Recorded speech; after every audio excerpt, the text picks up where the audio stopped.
কি গো আন্টি, তুমি এত জিনিসপত্র নিয়ে কোথায় যাচ্ছ? আজকে গণেশ পুজো, তাই বেসনের লাড্ডু বানাবো বলে রেডি করে নিয়েছি। ও, কি কি নিয়েছো দেখি? এখানে নিয়েছি বড় কাপের 1 কাপ বেসন, নিয়েছি বাদাম কুচি করে, চিনি 1 কাপ, গুঁড়ো দুধ নিয়েছি, আলমন্ড বাদাম ঘষে নিয়েছি কিছুটা, এখানে নিয়েছি ঘিটা লাগবেই স্পেশালি, এখানে নিয়েছি সুজি। তো তুমি আজকে বেসনের লাড্ডু বানাবে, তাই তো? আজকে গণেশ পুজো, তো ইচ্ছে হলো আজকে লাড্ডু বানিয়ে তোমাদেরকে দেখাবো কিভাবে বানাচ্ছি, দেখতে থাকো। প্রথমে আমি বেসনটাকে নেড়ে চেড়ে নামিয়ে নেবো কাঁচা গন্ধটা যাওয়ার জন্য।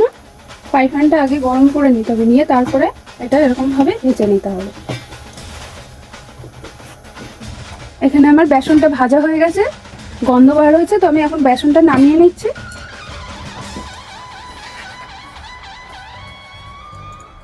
তো এখন আমি সুজিটা ভেজে নিচ্ছি।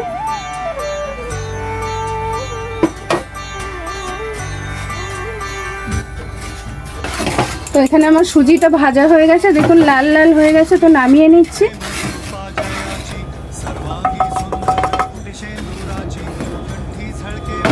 এখানে আমি পরিমাণ মতন ঘি দিয়ে দিচ্ছি। এখানে ঘিটা গরম হয়ে গেছে, তো আমি এখানে বেসনটা দিয়ে দিচ্ছি ঘিয়ের মধ্যে।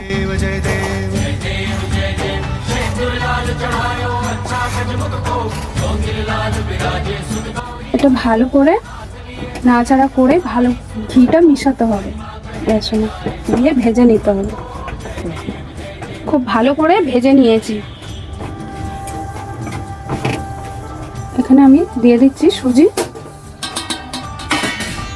সুজিটা ভালো করে মিশাতে হবে।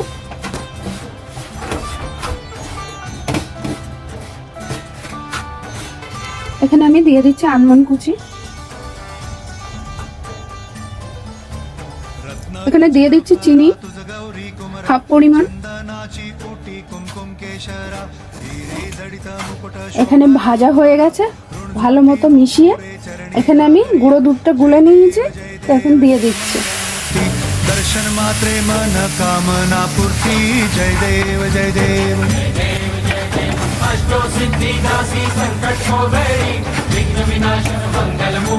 এখানে আমি বাকি চিনিটা দিয়ে দিচ্ছি। এখন চিনিটা ভালো করে মিশিয়ে আমি নামিয়ে নেব। এখানে আমি এলাচটা থেতো করে নিয়েছি, নিয়ে দানাটা দিয়ে দিচ্ছি। এলাচ দানা গুঁড়ো করে দেওয়া হয়ে গেছে, এখন আমি এটা নামিয়ে নিচ্ছি। হয়ে গেছে,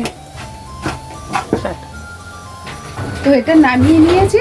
একটু ঠান্ডা হবে, ঠান্ডা হলে এটা আমি গোল গোল করে পাকিয়ে নেব। দেখুন সেম এরকম বানাতে হবে। তো পাক চলে এসেছে, কিছুটা নামিয়ে নিচ্ছি।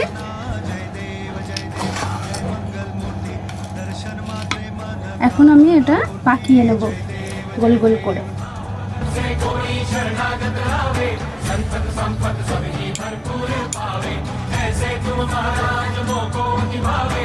পাকানো হয়ে গেছে লাড্ডু, বেসনের লাড্ডু।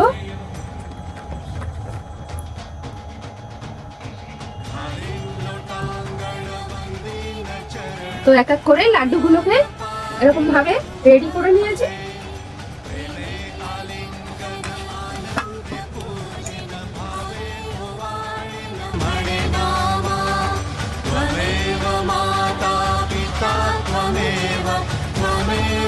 এখানে আমার বেসনের লাড্ডু বানানো রেডি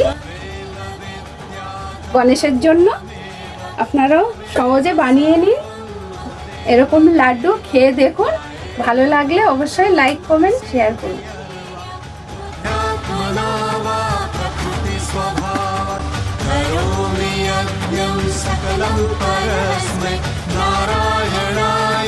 समर्पयामि अच्युतं केशवं रामनारायणम्।